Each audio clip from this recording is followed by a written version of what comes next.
We're going to be changing rotary union in this JOHNFORD DMC2100H. Changing the rotary union inside of here. We've got covers off. There's a front cover and a side cover.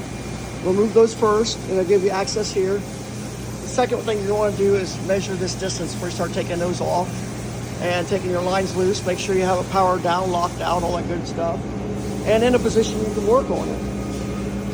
So,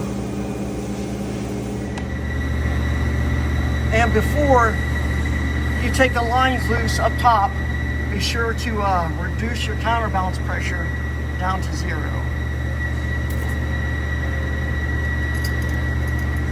See the gauge coming down? There we go, down to 0. And I'll just keep winding it out. This is guy here on the side. And you wind it all the way out till it stops.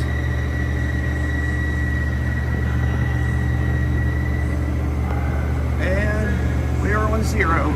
So it's okay to take the lines loose on top. So what I use to just measure the gap, you can use feeler blades, but I happen to notice that a 5/16 Allen wrench is a snug fit there. So I can use that for my reference to set the height after when we go put this back together. So we'll start out, we'll remove these lines so we can get ready to take the drawbar hydraulic unit off. And then it pushes down here, and that'll give us hopefully access to our rotary unit. Now that the counterbalance pressure is off, it's safe to take this one off. I match mark my hoses with zip ties. You can see I've got orange and white on the bottom here. So if that helps you out any. Again, I got pink in there. And it looks like my pink one fell off here, so I'm gonna have to re-zip tie the bottom of this one. And that one I don't have any on, but if I keep the rest of them all match marked, that'll make it easy. We'll eventually have to remove this guy back in here as well. You can see it back here now. And make sure you measure your distance between that proc switch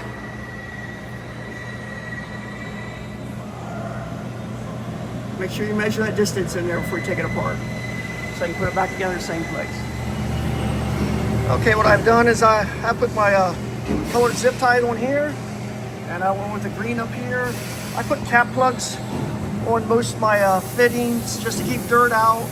I do have a machine e-stopped and tagged out, so nobody shoots or anything on, which is some extra safety there too as well.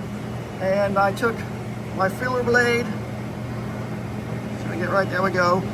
14 thousandths or 0.356 millimeters is the gap back here for my drawbar sensor raise. So make sure you check that and try to put it back to as close as you can. That's like this is what mine is.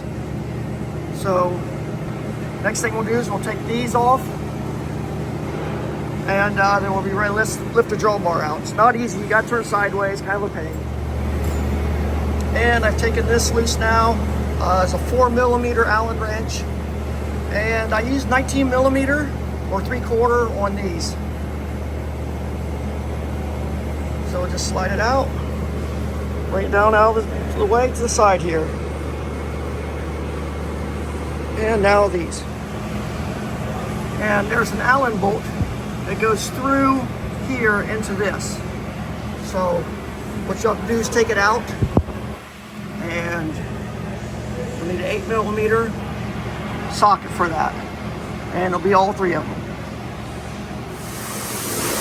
And once you have these 3 bolts out the top, so this is loose, it makes it easier to get this out if this is off and if this line is off. So we'll take this line off here, and this, we'll just thread it out. I took a big adjustable, just cracked it loose. And once this is out, I can get this off. And then I'll take, I think it's a 3/4 or 19mm. Yeah, it's 3/4 or 19mm for these two. So I'll go ahead and start working on that. Okay, I got it out. What I had to do is you have to kind of lift it and turn it. So this slot right here will come across here. And lift it, turn it, and then once the slot's out, you bring this end out first. And then you take the head here. Once that's out, you turn it sideways and walk it out. And there it is. So next thing we'll do is we'll take her loose down here and get ready to replace it. We look like we have the same thing. That is great. So looks good so far. And to take this loose, we're off. I have a 15/16 wrench. And another note is left hand threads. So just something you need to know.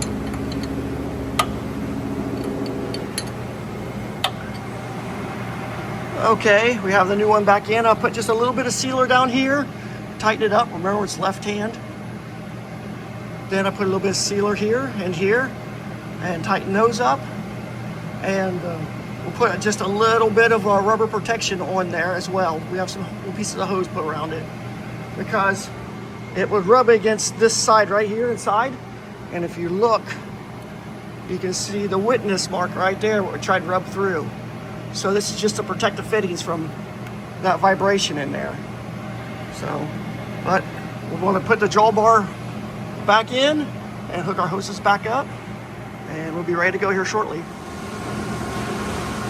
Okay, we finished resetting our sensor back here, and we've got all of our lines hooked back up. We've got the one back there hooked up, these two for the drawbar, for the coolant end, for the drain, this crossover line here. So we should be just about ready to test.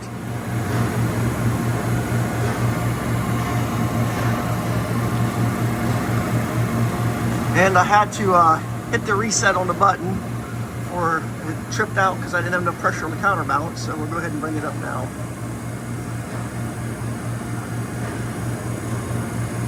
And you can see over here, I'm just about back to where little.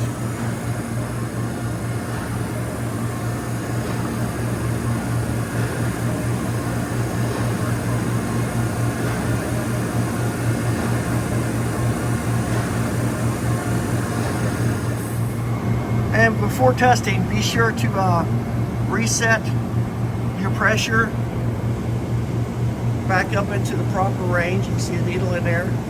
It took me a little bit to get this done because for some reason the valve was not working right. I can only go up to 500 psi. So I happen to have a spare, so I switched it out. And now we're getting up to our proper pressure. So we're right in the range there. We'll go ahead and lock it down and we'll give it a test. And once you have your counterbalance pressure set back up to the proper range, and you did some testing, we did a quick test on it, and everything looked good. Go ahead and put your covers back on. Okay, checking to make sure she can load a tool. Covers are all on, everything's done.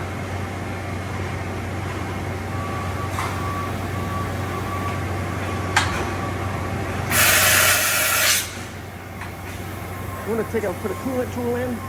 We'll see how it works under pressure. And we'll try to put it down close to the bottom so we don't splatter coolant everywhere. And that is good. Before we had coolant coming out that drain line right there. You might see that. Right there. That's dry, so that's perfect. Thanks for watching. Please like and subscribe.